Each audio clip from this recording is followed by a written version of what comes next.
Bueno, así que arranco con la segunda parte. Apagué el aire para tener para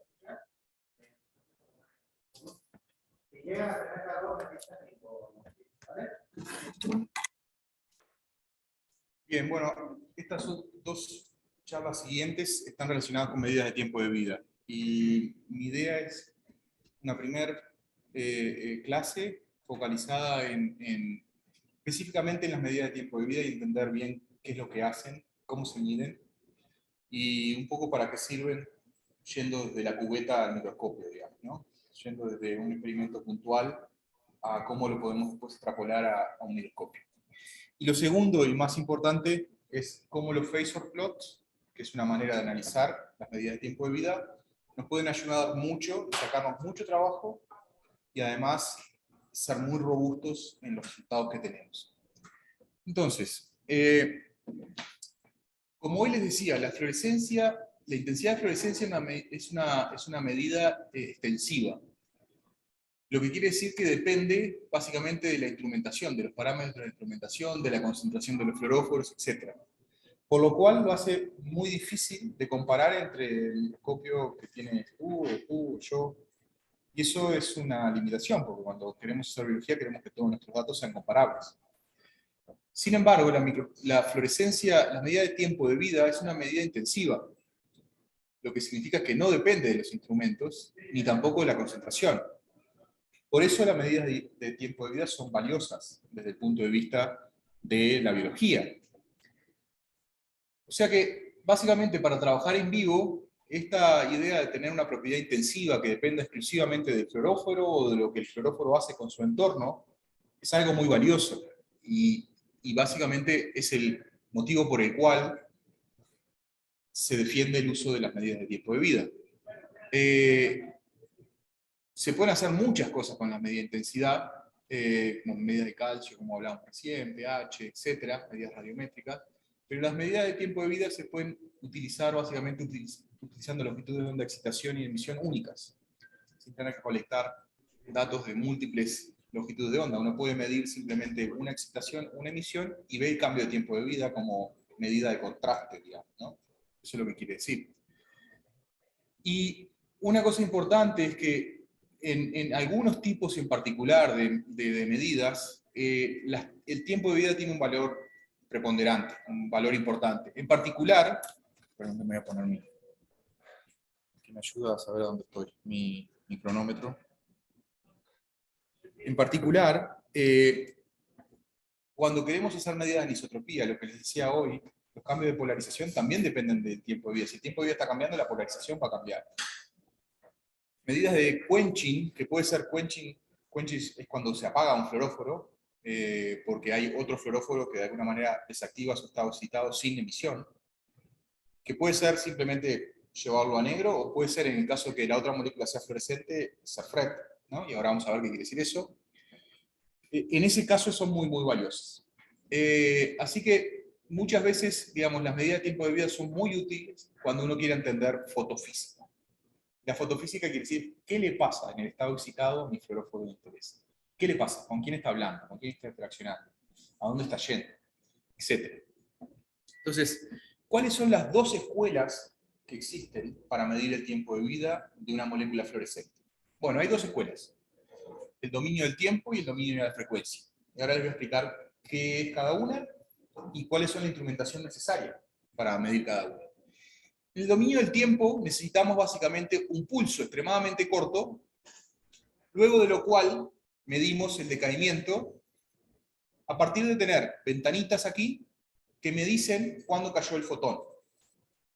Y el concepto clave es que la distancia entre el pulso y dónde cayó el fotón es lo que se llama tiempo de análogo conversión. O sea, el tag es cuando sale el láser, yo voy a estar esperando cuánto tiempo llega hasta que llega mi fotón. No me importa cuánto va más para adelante. Se terminó cuando se cayó el fotón. Mi histograma se construye en base a dónde empezó el pulso, cuándo cayó el fotón. Y para eso hay dos puntos que son muy importantes. Uno es que esta contribución va a contribuir en mi detección de fotones, porque son fotones, ¿no? Entonces, yo tengo que saber cuál es la forma de este pulso, cuánto es el ancho de este pulso, porque si este pulso es muy, muy ancho, puede ser que los primeros fotones que llegaron ya empezaron a tener decaimiento cuando los últimos todavía no han terminado de llegar, los de excitación, ¿verdad? Entonces, que los pulsos sean cada vez más angostos, que yo pueda definir esa función, digamos, de pulso, es muy valioso. El dominio de la frecuencia es un concepto distinto. En realidad, uno lo que puede pensar es, si yo tengo una luz que la puedo modular en intensidad y excito un fluoróforo con luz modulada en intensidad, la fluorescencia que emita ese fluoróforo va a estar demodulada en intensidad y desfasada en tiempo, que tiene que ver con el tiempo de vida. Ambos procesos tienen que ver del estado excitado. O sea que si uno lo ve, conceptualmente son similares, pero tienen escuelas de trabajo distintos. Uno es un dominio cartesiano y el otro es un dominio de frecuencia. Lo interesante es que, independientemente en qué escuela uno está, el análisis de fasores es útil para ambos. Lo que es verdad es que hay que hacerlo correctamente.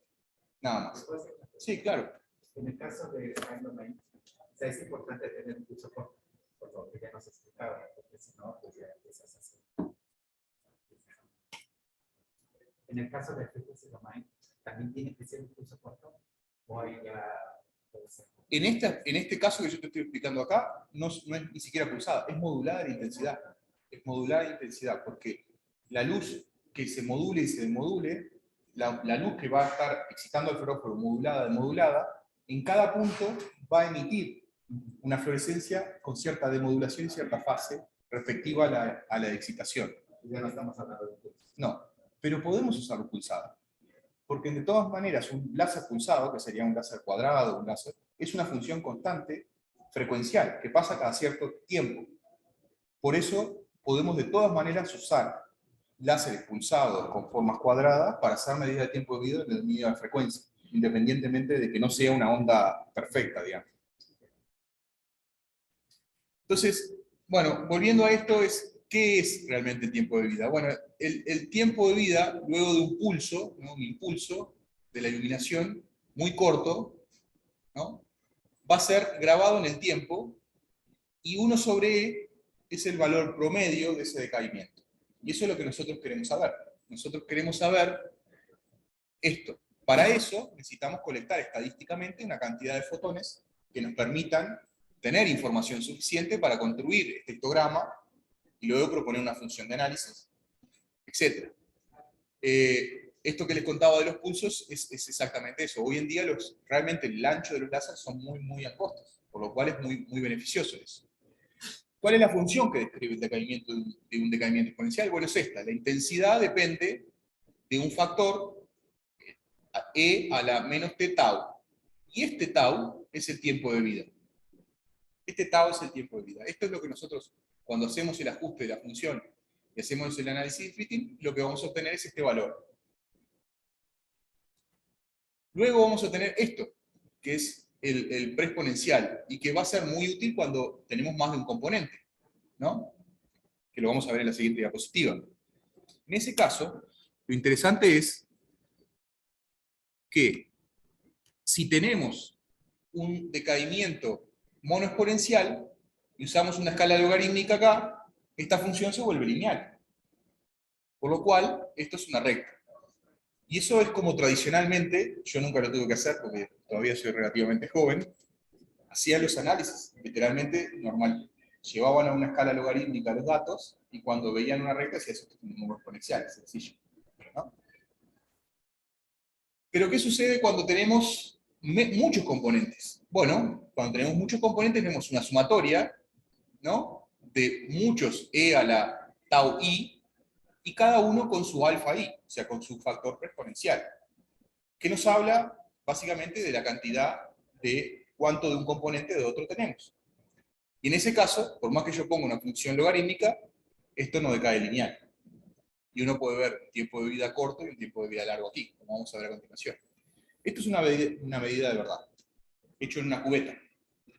Y aquí, si no recuerdo mal, estamos midiendo ciclo hexano, acá, en un taco relé de single photon counting, está equipado con un LED pulsado. Esto azul que vemos acá es el pulso del láser. Ven que no es despreciable respecto de todo el resto, ¿no? Realmente tiene una contribución importante. Por lo cual, modelar muy bien esta, se llama función interna de respuesta, porque tiene que ver con el ancho del pulso, pero con toda la respuesta electrónica, ¿no? De detección. Modelar esto es muy importante para ponerlo en mi ecuación de análisis para que después me pueda dar mi tiempo de vida. Y lo interesante de ver acá es que, como ven acá, hay muy poco error, y cada vez el error va más grande, más grande, más grande, más grande. Y eso tiene que ver en cómo tomamos los datos. ¿Por qué? Porque en el Time Correlated Single Photon Counting, nosotros cuando llega un fotón, ya no podemos ver otro fotón que llega más adelante. Ya se terminó la medida. Siempre es más probable ver fotones de tiempo de vida corto que de tiempo de vida largo, por lo cual siempre la parte lejana está más despoblada de fotones. Por eso siempre tenemos más error en estas medidas.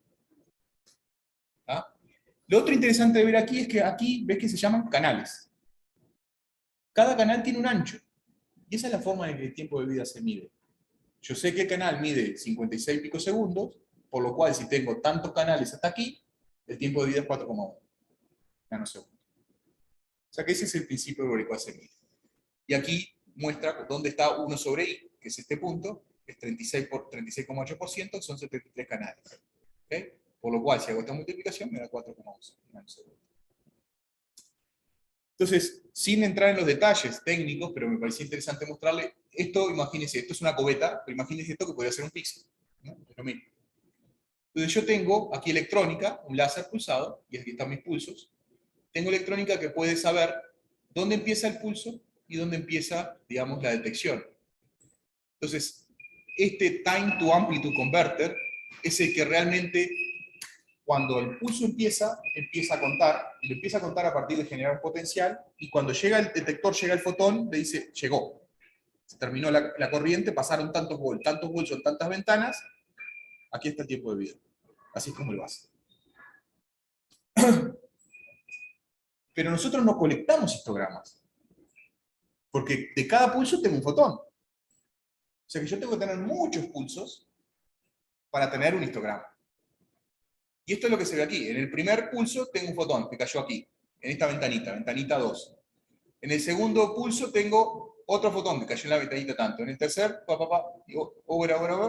llega un punto en el cual ya tengo tantos fotones aquí, puedo empezar a ver dónde está mi decaimiento. Esa es la manera en la cual lo hacemos.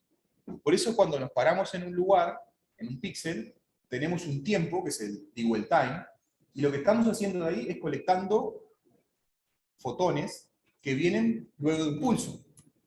Los pulsos de los láseres más o menos, los periodos de pulso del láser, más o menos están en megahertz, 80, 40 megahertz, o sea, 12,5 nanosegundos, 25 nanosegundos, 50 nanosegundos entre uno y otro. O sea que, si fuera 80 megahertz, tenemos 80 millones de pulsos en un segundo. Si yo espero 0,5 segundos, voy a tener 40 millones de pulsos. Lo que no quiere decir que tenga 40 millones de fotones, porque no siempre con un pulso voy a tener un fotón. Entonces es una estadística que uno va haciendo, ¿no? En el caso del dominio de la frecuencia, tenemos una intensidad de luz modulada. Que en el caso de un láser, ¿cómo es la modulación? 0 y 1, 0 y 1, 0 y 1, 0 y 1. Lo mismo. Uno puede poner en la ecuación ese parámetro y hacer que sea, ¿es todo o nada? ¿Es todo o nada? ¿Es todo o nada? Pero es frecuencial, ¿no? Pasa siempre cada mismo periodo de tiempo. Y eso se puede formular como la frecuencia de excitación, que tiene que ver con una modulación, que es el amplitud esta, y tiene que ver con la frecuencia del láser, ¿no? Que es 2πf, que es la modulación del láser, ¿no? O de mi modulador de la luz, en este caso, ¿no? O sea que si yo propongo esto a una molécula fluorescente, la fluorescencia va a venir demodulada con cierta diferente amplitud, y aquí tenemos la ACDC para la excitación, la ACDC para la emisión, y desfasada. Y esos dos parámetros están relacionados con el tiempo de vida. ¿Cómo están relacionados con el tiempo de vida? De esta manera, la fluorescencia tiene que ver con la fluorescencia inicial, multiplicada por 1 más la modulación de fluorescencia por el seno de omega t omega tiene que ver con la frecuencia del láser, y phi acá es la fase. O sea que tangente de la fase, si yo puedo medir cuánto se desfasó, esto, y se desfasó quiere decir canales, no es una medida de ángulo de fase real, ¿no? Es la medida frecuencial, digamos, ¿no? Yo tengo un periodo, ese periodo es 360 grados. Entonces yo defino mi cambio de fase. Entonces, si hago eso, esto se relaciona con el tiempo de vida. Lo interesante es que con este método no solo medimos el tiempo de vida por la fase, sino también con la modulación. Ya tenemos dos medidas independientes de tiempo de vida. Y eso es muy valioso, porque en la medida frecuencial de tiempo de vida, cuando estos dos valores no son iguales, nos dicen cosas de lo que le está pasando al fluoróforo. ¿Okay? Entonces aquí, la modulación de excitación, la modulación de fluorescencia, se relaciona de esta manera, que la demodulación, y la demodulación se relaciona con el tiempo de vida en esta forma. ¿Okay? La matemática es solo para entender cómo se hace, pero no vale la pena ni siquiera pensar. Entonces, aquí le quiero mostrar un caso como este que les contaba. Si tenemos dos fluoróforos en el cual uno tiene una tau fase menor que el otro, cuando vamos a ver, digamos, la dependencia de la frecuencia va a ser distinta. Entonces, la tau fase aquí da esto, ¿no? Para esta combinación de dos fluoróforos. Y la tau modulación da más. Cuando aumento la frecuencia, cambia, cambia, cambia. Cuando uno mira una tabla así, inmediatamente se da cuenta, aquí esto es un sistema complejo, no hay un fluoróforo solo, o no hay un fluoróforo que tiene un estado solo, tiene más de un estado. Y eso es algo muy valioso en el dominio de la frecuencia, medir con muchas frecuencias. Esa es la manera en la cual lo hacemos. Lo que hacemos es medimos muchas frecuencias, medimos fase y modulación, y hacemos un ajuste de la función a diferentes frecuencias, y en base a eso determinamos cuál es el tiempo de vida, en este caso fluoresceína, 4 nanosegundos, utilizando un filtro así, una pH, porque la fluoresceína depende del pH, y un LED de 477. Podemos medir diferentes, el letidium bromide libre o unido a ARN, y ven que cambian enormemente el tiempo de vida, y aquí se ven las funciones.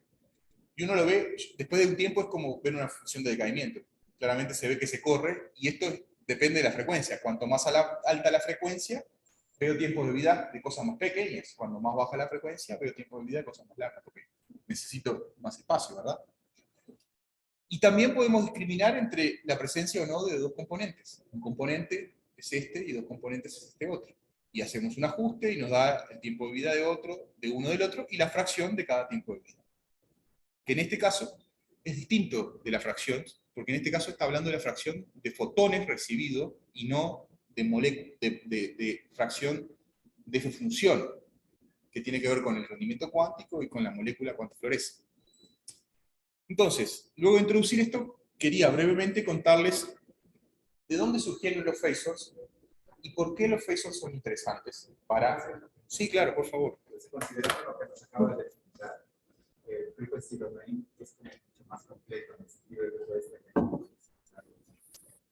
En realidad, yo no, durante 40 años se pelearon en todos los... La pregunta es si el frequency domain es más completo que las medidas de tiempo de vida en el dominio del tiempo.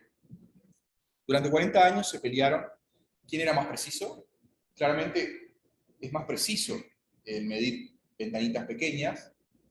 Sin embargo, en las ventanitas pequeñas siempre renuncio a algo que es muy lejos. En el dominio de la frecuencia es un periodo, o sea que todo está dentro de ese periodo. Yo nunca renuncio a ningún dato. Siempre tengo todo el periodo. Y en el análisis de múltiples frecuencias yo puedo entender si es más largo o más corto el tiempo de vida. Entonces, creo que realmente son muy comparables si uno hace las cosas relativamente parecidas. Particularmente cuando nos pasamos a los phasors, son realmente muy comparables. Realmente miden lo mismo. Porque es el phasor el que mide la distribución en un espacio que es distinto. No es un espacio cartesiano, es un espacio de frecuencia. Realmente yo no le veo diferencias significativas. Yo estoy en la escuela de la frecuencia porque, bueno, mi mentor estaba en la frecuencia y me alineé a eso. Básicamente traes lo que yo sé, lo que yo aprendí. Pero yo los veo completamente comparables uno y otro.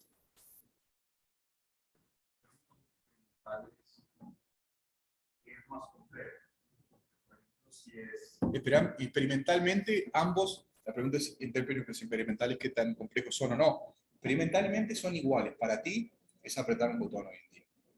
No requiere ningún tipo de complejidad distinta. El análisis sí, es distinto. El análisis sí.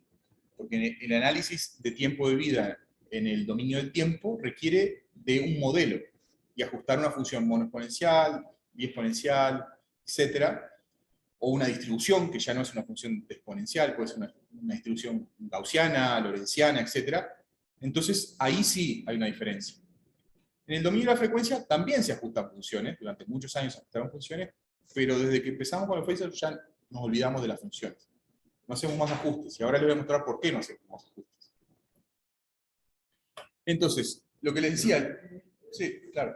Bueno, yo soy de la escuela de Time Domain, y la forma en la que hemos hecho primas hasta ahora es justamente esa, un ajuste, pero pues hemos visto que al final de cuentas este ajuste también depende mucho de la instrumentación en sí, ¿no? Y de la óptica.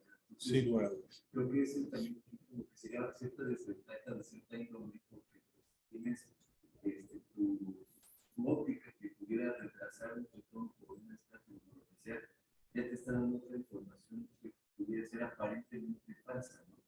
Entonces, Sí. la pregunta que tengo es, en mi caso, ¿valdría la pena, además de hacer time domain, hacer frequency domain? Es decir, ¿podría darme información complementaria? O Digamos, en tu caso, para hacer frequency domain necesitas una tarjeta que te permita hacer frequency domain. La tarjeta que tú tienes, que es una tarjeta de Time Correlated Sequence Photohunt y probablemente Becker and que me imagino Pico Quant, me imaginaba, no te permite hacer frequency domain. Porque el sistema está hecho para hacer eso. Pero no quiere decir que no puedas hacer phasors. Y el asunto es que ahí te vienes al frequency domain, porque la lógica del análisis de phasor no tiene que ver con el time domain, que es medir el componente, sino que es analizarlo en un espacio de frecuencia donde el phasor te dice si tenés un componente, dos componentes, etcétera, por el análisis, digamos, de los datos allí.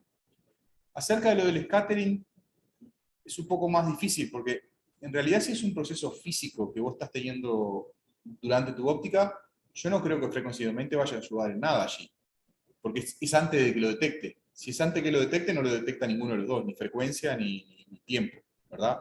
Según lo que entendí de lo que me decías. Pero lo podemos discutir después, sí, seguro. Entonces, sí. Me preguntaba si básicamente había alguna ventaja de frequency domain sobre time domain cuando, digamos, si la óptica o la electrónica además afectaba la medida de time domain, ¿no?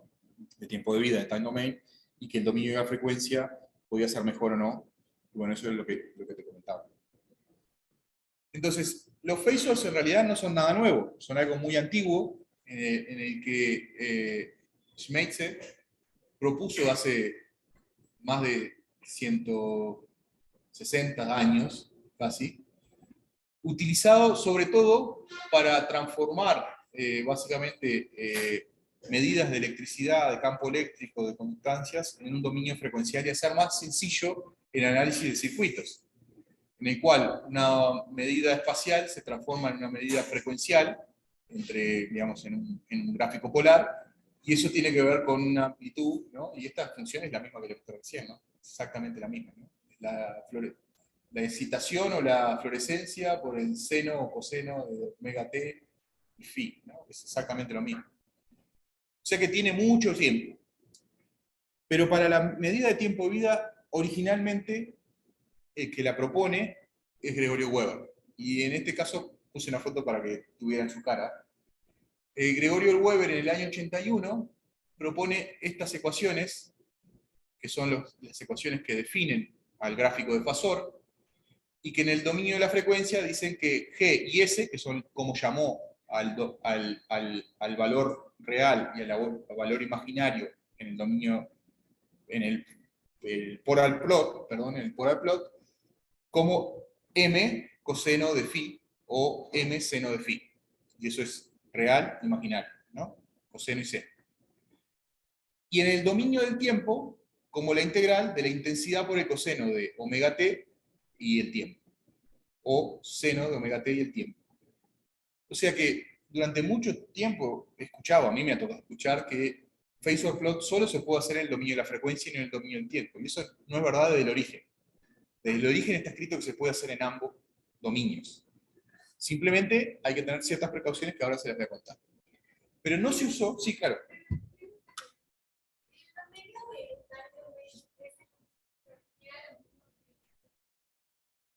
Sí, en ambos casos es la frecuencia del periodo. Lo que preguntan es si el omega es el mismo. Si el omega en uno y el otro es el mismo. Sí, es lo mismo, es el dominio de la frecuencia, es la frecuencia de tu periodo. Porque en ambos casos lo que importa es que definamos un periodo. Y como ven aquí, está entre 0 e infinito. Esta es una manera de derivar la ecuación, pero la manera más normal o tradicional que usamos más mayoritariamente hoy día es entre 0 y t. T es el periodo del láser. Definimos un periodo. Ese es el cambio conceptual. En dominio del tiempo, habitualmente, no nos importa cuál es el periodo. Es dónde cayó el fotón, ¿no? Y eso es un cambio importante. Por eso omega sí es la misma. Es el dominio del periodo. Y un comentario más. Gregorio Weber nunca hizo phasors. Simplemente definió la matemática. Él nunca hizo phasors. Adán.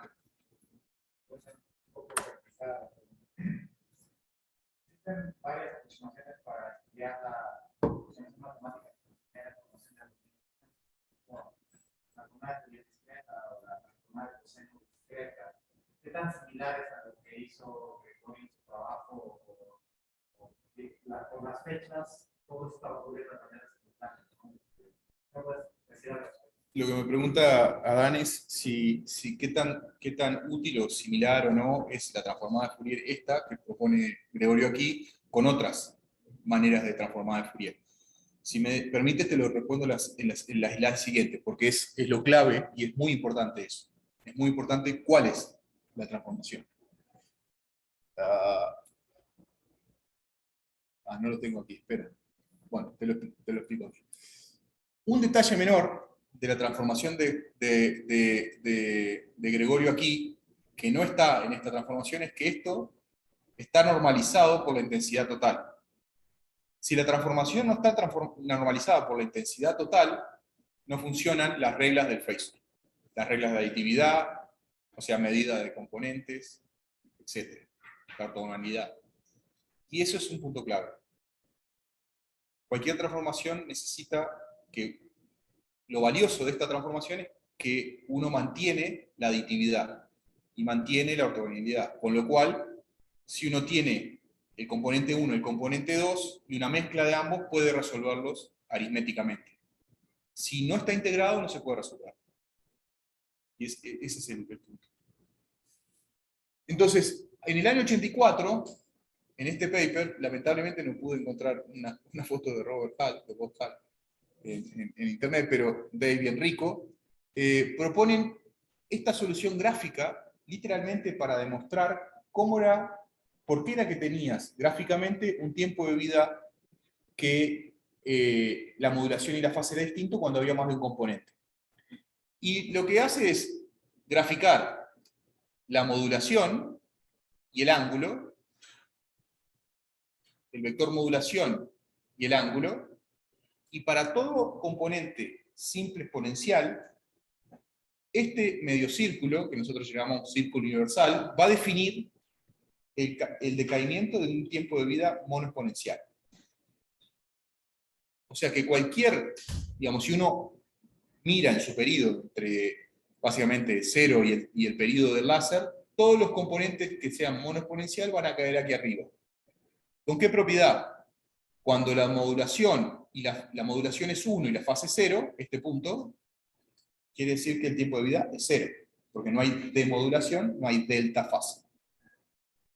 Cuando la modulación es 0 y la fase es 90, este punto, quiere decir que el tiempo de vida es infinito o el máximo que tiene el periodo. Dio toda la vuelta. Y aquí la escala cambia dependiendo del tiempo de vida. ¿Cómo cambia? No es lineal, cambia como tangente de la fase. Por lo cual, al principio, las distancias de 0,1 nanosegundos, 0,5 nanosegundos son muy grandes, O sea, se corre mucho acá el phasor y después aquí cada vez se corre menos. O sea que lo interesante de este cambio es que yo, sin haber hecho ningún fitting, ningún tipo de asunción, cuando calculo el phasor me dice a mí si esto es un simple exponencial o no. Si está arriba del círculo universal, me dice, ya está, es simple exponencial. Y si tú vas hasta el punto y calculas el tau phase tau modulation, te va a decir cuál es el tau. O sea, calculas el tiempo de vida. Pero lo interesante es lo gráfico. Literalmente, uno sin hacer ninguna cuenta lo ve, la computadora le dio el resultado. En ese paper propusieron esto, que es básicamente cómo, si uno tiene la modulación 1 y la modulación 2, la proporción de 1 más 2 está en este punto, y si este es el gráfico del círculo universal, lo que ven es que queda dentro del círculo universal, y acá está toda la solución aritmética, digamos, geométrica de por qué es eso. Y eso fue el inicio, literalmente fue una demostración. No tenían una intención de utilizarlo para nada en ese momento. De hecho, no se hacía FLIM en ese momento, es el 84, no existían los microscopios FLIM. Lo utilizaron por primera vez para sacar background de una señal, porque un claim muy importante que había en el dominio del tiempo es ustedes no pueden restar el background. Y es verdad, no lo podemos restar, porque no lo podemos restar. Yo no puedo sacarle la demodulación y de alta fase de una frecuencia. No se puede hacer. En cambio, uno puede medir el decaimiento del buffer solo y cuenta los fotones y le da el histograma y luego le resta uno contra el otro. Claro, es un espacio cartesiano, se puede hacer eso. Pero en el otro no. Pero acá sí, porque este es mi vector background y este es mi vector sample. Si yo le resto este, me va a dar este. Entonces, ahí lo demostraron como sample. Entonces, aquí le estaba explicando, esto es para explicarle lo que les expliqué recién. Si yo grafico la modulación y la fase, este punto quiere decir que es un simple exponencial. Si ahora tengo dos simples exponenciales, 1 y 2, tiempo de vida corto, tiempo de vida más largo, no sé cuál es, ya lo veo. Por mis reglas sé que aquí es 0 y aquí es infinito. O sea que ya veo que es uno y otro. Si yo ahora los mezclo y lo mido de vuelta, ¿a dónde va a estar? ¿Dónde va a estar ese lugar? No puede estar en otro lugar que no sea en la línea que une estos dos puntos. Porque las reglas del phasor, cuando están normalizados, te dicen que es la combinación lineal de los dos componentes. O sea, solo puede estar acá. Y eso es básicamente lo que uno encuentra si hace una medida. Y lo interesante es que de la distancia entre el punto experimental al tau 1 encuentro la fracción del 2, y desde el punto experimental al tau 2, la fracción del 1. Y eso lo puedo resolver matemáticamente relativamente sencillo, sin mucho cálculo y sin mucho análisis, sin costos computacionales. Y cuando uno hace un fitting, requieren mucho cálculo, requieren realmente ajustes de funciones, que cuando hacemos un punto no pasa nada, pero cuando hacemos millones de puntos en una imagen de 1 megapíxel, requieren tiempo. Y aquí les muestro, esto es una simulación que Lorenzo Scipioni hizo, también postdoc del Laboratorio de Información de MIT, donde simuló todos los puntos. Y ven que, si veo los decaimientos aquí, esto es tiempo de vida en el dominio del tiempo, ¿no? Y veo cómo cae este, que cada vez es más pequeño. Este es un tiempo de vida corto, este es un tiempo de vida largo. Veo que todos los puntos están en la fracción de aquí a aquí, ¿no? Entonces, los phasors se empezaron a usar más o menos para medidas, digamos, en la imagen, en FLIM, por la década del 2000, por los 2000, principio de los 2000. Y hubieron varios grupos. Clayton, Haley y Vermeer lo llamaron AB plots, Bob Clegg lo llamó polar plot, y Enrico Gratton lo llamó phasor plots. En ese paper original lo llamó phasor plot, en el 84. ¿Ah? Los otros, más adelante, le pusieron otro nombre. Y esta es una de las primeras medidas para FLIM, que hizo Clayton y colaboradores, en el cual no usaron imágenes, pero representaron los píxeles de la imagen aquí, y lo que veían es que si tenían un tiempo de vida, y combinaciones lineales con tiempo de vida más corto, las combinaciones lineales salían en línea. Bob Clegg los utilizó de la misma manera, para ver cómo los polar plots le servían para ver combinaciones lineales. Y no fue hasta más o menos el 2005, donde en este congreso, en este curso, parecido a este en Génova, Enrico Gratton está aquí atrás, Dave Jason, Benamino Barbieri, Alberto Diastro, varios científicos muy importantes del área de microscopía, Enrico introdujo por primera vez los phasors con un concepto realmente distinto. Y luego lo reprodujo en en el primer workshop, creo que fue, primer workshop en 2006, en esta charla, la Lecture 10, que los PDFs están aquí, así que pueden ir a verlos. El concepto aquí conceptual para el tiempo de vida en imágenes fue muy interesante porque lo que él quería es aprovechar la reciprocidad. ¿Qué quiere decir con la reciprocidad? La conexión entre la imagen y el espacio phasor, ida y vuelta, en las dos direcciones.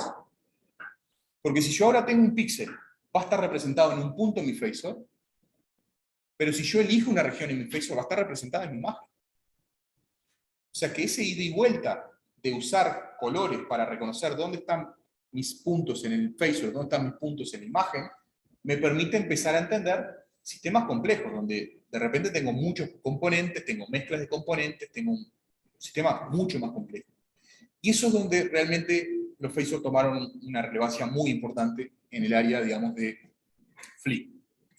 Entonces aquí, para lo que me falta, los 5 minutos que me falta, voy a mostrarle algunos ejemplos de combinaciones lineales hechas en cubeta. Y en la charla siguiente me voy a dedicar exclusivamente a flip. Entonces, este es un ejemplo de 3 fluoróforos, ¿no? Rhodamina B, Aedans y Dens, ¿no? Y uno tiene un tiempo de vida de 1,6, como ven el tiempo de vida más largo de la Aedans es 5,6, sale para aquí. Y este otro es 29,9, casi 30, y sale aquí. Aunque yo no lo supiera, ya veo que este es más corto que este, y este es más corto que este, solamente viendo el phasor. Los segundos son simples exponenciales todos. No preciso hacer nada, están arriba del círculo universal, lo sé. Si yo ahora tengo una combinación de individuales, o una combinación de todos, ¿a dónde va a estar? Y bueno, o en las líneas, o en el triángulo, o dentro del triángulo que uno de los 3. Y estos son medidas experimentales, literalmente. Estos puntos son medidas experimentales. Todos estos puntos fueron construidos con medidas experimentales. Uno puede sacar la fracción rápidamente, sin inconvenientes. Y si cambia la frecuencia, cambia el phasor. Sí, claro, porque este periodo cambia y entonces la posición del phasor cambia. El omega cambia, por lo cual el phasor rota. ¿Las combinaciones lineales cambian? ¿Se rompen? No, no se rompen, siguen funcionando.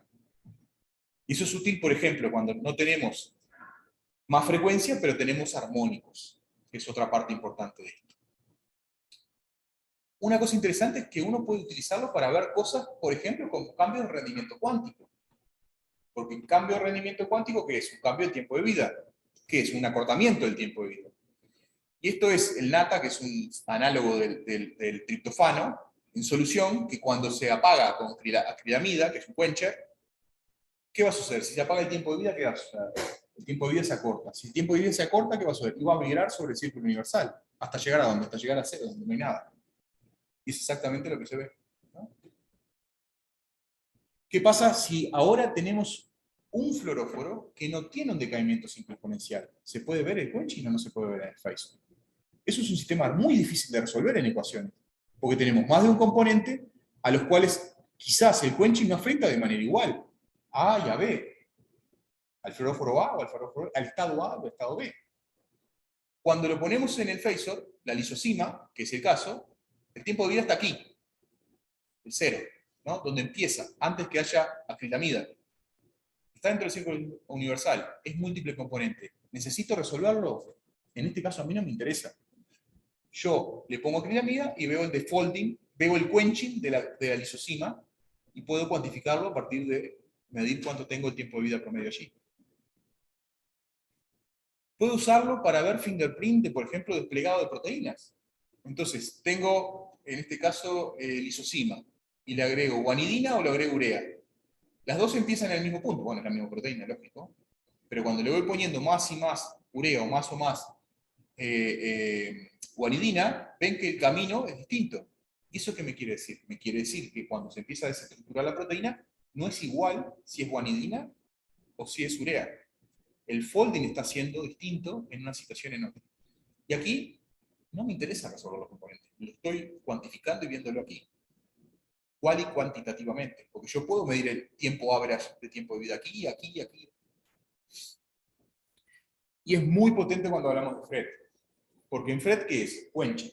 O sea que si miramos al dador, que ahora en la clase siguiente vamos a hablar bien de qué es dador y aceptor, etc.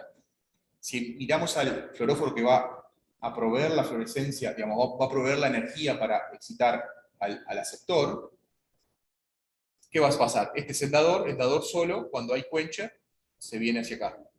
¿Qué sucede cuando tenemos el aceptor? Miramos solo el aceptor. El proceso de transferencia de energía resonante no es un proceso inmediato, lleva tiempo. Y ese tiempo es un delta fase por el tiempo que lleva a pasar la energía de un sistema al otro. Ese delta fase en un phasor se ve como una posición fuera del círculo universal. O sea que el fingerprint de ver algo dentro del círculo universal me garantiza que hay al menos dos componentes. El fingerprint de ver algo fuera del círculo universal me garantiza que hay una reacción en el estado excitado. Hay algo que me está demorando el tiempo de vida, o lo que le llaman en el dominio del tiempo, rising time, ¿no? Esto es un fingerprint, ¿no? Es indiscutible, uno lo ve y enseguida lo reconoce. Un ejemplo muy bonito de qué tan fácil puede ser medir en phasors algo que en medida de tiempo de vida convencional, digamos, es muy difícil. Si queremos hacer el FRET entre el triptofano y el cromóforo de Phoenix, es muy difícil, porque ¿cómo sacás cuánto estás acidicando a uno, cuánto estás acidicando a otro, cuánto hay de contaminación de uno y del otro en un canal? No es difícil resolver el sistema ese, técnicamente. Si hacemos phasor excitando solo al sistema,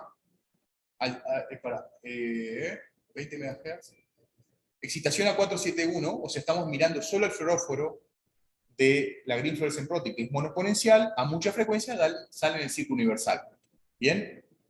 Si ahora excitamos al triptofano, que sería el dador del par FRET en este caso, ¿dónde sale? Fuera del círculo universal. FRET, indiscutible. ¿No? También es muy potente y muy útil cuando queremos estudiar lo que hablamos hoy de fluoróforos que son capaces de sensar o de interaccionar con el entorno. Y la Laurdan es un ejemplo, porque los cambios de espectro también se reproducen con medida de tiempo de vida. Y estos son datos que yo hice en mi tesis de doctorado en Cubeta, donde usando Laurdan en diferentes mezclas de lípidos e incluso en sistemas de surfactante pulmonar, podemos ver trayectorias de cambios de transiciones de fase y seguir, por ejemplo, cómo este sistema tiene este comportamiento, este otro sistema con más o menos colesterol o con otra saturación tiene otro, el surfactante pulmonar tiene otro, etc. Así que lo que quería introducir en esta primera parte era justamente eso, el valor de poner phasors para medir tiempo de vida. Me surgió una duda también. Me imagino que con los fasores podríamos ver también una anisotropía. Sería igual con una cuestión de cambio de fase por la cuestión de la rotación que estaría involucrada, o tendría que ser otra cosa. Es verdad, de hecho, Dave Jackson lo hizo, nunca lo publicó, pero hacía medidas de tiempo de vida, o sea, medidas de anisotropía resueltas en el tiempo, ¿no? Y graficaba el phasor.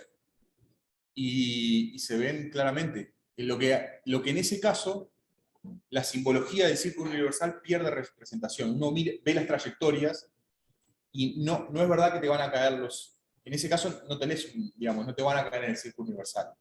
Te van a caer en cualquier otro lado. Pero se ven todas las trayectorias, sí, de transiciones de fase, etcétera, midiendo anisotropía.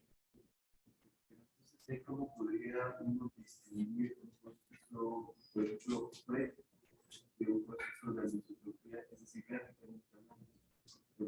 Te entiendo, ahora entiendo lo que dices. Claro, cuando hay un proceso FRET, lo que sucede es que también si mides anisotropía lo vas a ver. Porque cuando hay FRET, la anisotropía sube. Porque el tiempo de vida, si estás mirando al dador, ¿no? Porque el tiempo de vida baja, ¿no? En ese caso, si miras el tiempo de vida, miras solamente el FRET, ¿no? Si miras la anisotropía, vas a ver cambios en el phasor que tienen que ver con los cambios de tiempo de vida, ¿verdad? Y vas a tener, digamos, perfiles distintos dependiendo si miras paralelo o perpendicular, porque claro, a veces vas a estar eligiendo uno u otro. En el caso de lo que hizo Dave era distinto, porque lo que hizo Dave fue mirar en cubeta a múltiples frecuencias y lo que veía era la distribución de anisotropía resuelta en el tiempo a múltiples frecuencias. ¿Alguna otra pregunta? Cuando se hace la parte experimental, se tiene que hacer una optimización de la frecuencia que se va a utilizar, o ya se tiene una frecuencia a la cual se debería estar trabajando. Bueno, el problema es que en el caso de experimentos, la pregunta es, en el caso de que en el dominio de la frecuencia, si hay que optimizar, digamos, la frecuencia a usar, ¿no?, del láser, o si es algo que ya está preoptimizado. Bueno, en el caso de las medidas de cubeta, sí, porque uno puede tener muchas frecuencias. Realmente uno puede modular a su láser con muchas frecuencias y entonces sacarlo a 20, 40, 60, 80, 200 MHz, lo que sea. De hecho, se hacen varias, yo sé, 10, 15, 20, se hace el ajuste de todas las funciones que describen a cada uno de ellos, y en base a eso se puede modular si es simple exponencial, múltiple exponencial, mucho más preciso con una sola frecuencia. Ahí es donde los phasors te ayudan mucho, porque incluso con una sola frecuencia uno puede ver que está en el círculo universal o no. Con una sola frecuencia es difícil saberlo en un fitting, digamos, ¿no? No tenés que fitear, ¿no? No tenés que fitear, tienes solo un punto, calculas un tau y un tau phase, un tau modulation. Y te dieron distinta, ¿y qué quiere decir? ¿No? En cambio, en el phasor, tú lo ves, ¡pum!, salió dentro del círculo, ¿no? Lo real es que en la microscopía no se puede hacer eso, porque los láseres son frecuencias fijas, frecuencia fundamental. Entonces hay dos posibilidades. Una es usar ciertos elementos ópticos que te permiten bajar la frecuencia. ¿Qué quiere decir? Por ejemplo, de 2 pulsos, saco uno y me quedo con uno sí, uno no. Se llaman pulse picker, ¿no? Entonces uno saca un pulso y entonces en vez de tener un periodo, yo qué sé, en 80 MHz, que serían 12,5, serían 25, y si saco 2 más sería 50, por ejemplo. Entonces uno puede hacer frecuencias más bajas. Pero hay otra parte que es un poco más compleja, que es el contenido armónico, que es frecuencias más altas. Digamos, si uno tiene una señal frecuencial, puede ir al armónico 2 o al armónico más alto y ver frecuencias, yo qué sé, 80, 160, 320, etc. Y eso con los phasors también lo hacemos. Y es una manera de lo que le voy a explicar a continuación para poder saber si existen más de un componente sin saber a priori los componentes que tengo. Adivinar qué componentes tengo y la fracción de ellos. Es usar eso, usar más armónicos, más información, que te permiten al final de todo resolver ecuaciones más complejas. Por ejemplo, se dice que cuando alguien hace estos estudios con ajuste de curva, tiene problemas de la parte matemática versus el modelo que está haciendo y la realidad, ¿no? Entonces, Claro. además la parte difícil de que entre más exponenciales le pongas, pues computacionalmente se vuelve imposible. Pero Claro. el detalle Y con 4 ocasiones fiteamos a un elefante. sí. Entonces, por ejemplo, uno que quisiera estudiar metabolismo celular, ¿no?, en vivo, se sabe que así le pongamos 20 exponenciales si pudiéramos, de todos modos, que sería un modelo sobresimplificado de la situación real, ¿no? Entonces, aquí, por ejemplo, el análisis de Pastor, por lo que ves, no tiene como ese problema intrínseco de a priori la necesidad de saber todos y cada uno de los tiempos de vida presentes. Entonces, sería más recomendable para hacer metabolismo in vivo usar un fasor que está muy por la cuestión de ese conocimiento de tiempo de vida. Completamente de acuerdo. La pregunta es si el tener que hacer en el dominio del tiempo un ajuste de funciones te puede complicar la vida o hasta incluso tomar, digamos, conclusiones erróneas en base a que a priori uno tiene que definir un modelo. Son 2 componentes, son 3. Si son 2 o 3 componentes, ¿cuál es el modelo físico detrás? Quiere decir que el fluoróforo está en este estado, interaccionando con esta enzima o con esta otra, está haciendo. Y particularmente el punto es acerca del metabolismo, donde, por ejemplo, si tenemos, ahora lo voy a contar en la charla siguiente, si tenemos NADH, ¿no?, y queremos ver cuál es el cambio de tiempo de vida del NADH para estudiar el metabolismo de una célula in vivo. Bueno, el NADH va a estar libre o unido a enzimas. Dependiendo de la enzima a la que esté unido, va a tener diferentes tiempos de vida. Entonces, Si uno a priori tiene que decir eso, y yo qué sé, mis células van a ser una, las tuyas van a ser otras, en el estado metabólico A o B va a ser distinto, por lo cual hace muy complejo asumir a priori un modelo. Los phasors ayudan mucho en eso. Lo que hemos aprendido es que existen algunas reglas que son relativamente claras, que no son determinísticas. A mí no me interesa saber cuál es el tiempo de vida de la fracción unida del NADH, pero sí puedo usar la regla Phasor para definir un estado metabólico, y eso lo hemos comparado con otras herramientas que sí miden el estado metabólico, ¿no? Esto es una manera de tomar una imagen del estado metabólico. Y el Phasor es muy valioso. Ahora en la siguiente charla lo voy a mostrar. Ok.